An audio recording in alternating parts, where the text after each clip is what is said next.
Kuya.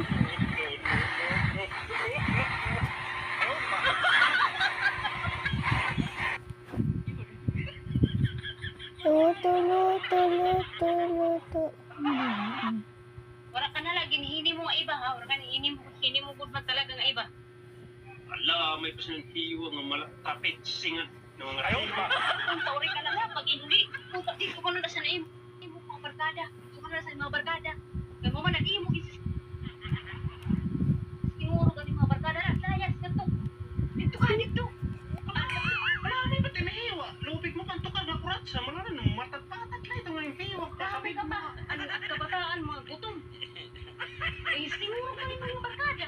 Kaya kung sinuro mo man yung barkada, dito ka. Hindi nakata. Gikan dito, gikan. Baa ka, kalamay ka pa ha? Ako na High hawak. blood ka din eh, hindi mo musaam. Yung hiwa ka naman nga malakuan, malay ito. Tuhong mo naging.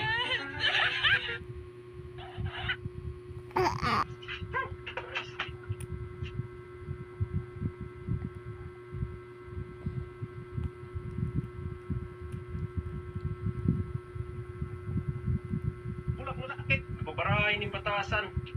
Kapahilog na siyang hinimuda sa balay. O pa sinipag bulak mo lakit. Halagad. Pagbulag kitin, mauman na ni Mimo Ruyag. Yan. Pagpahinunta na lang tutulutan o kataan. Nakuwat na ta. Pasikit man manhimang no. La, bayin kita sa tulog Nakuha. kataan. Bahin na.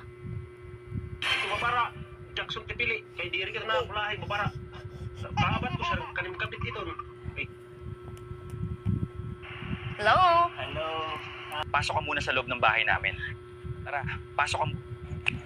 Pre, tingnan mo, may pusang itim. Sabi nila malas daw kapag nakakita ng itim na pusa sa dilim. Anong kalokohan yan, pre? Pamahiin nyo na. Di ba yan, pre? Hindi mo pwedeng pirmahan yung agreement! Tulungan mo ako!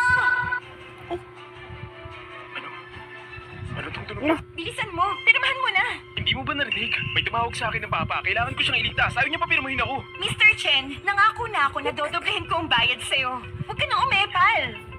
Meron naman talaga ako narinig. Kapag pinirmahan mo ngayon ang kasunduan, Orasyon para sa mga chismusa at pakialamirang kapitbahay. Tugon, bantayan. kasunduan, magdadagdag pa ako ng 2 milyon. Cut! Is everything okay? He is not my father. Stay behind me.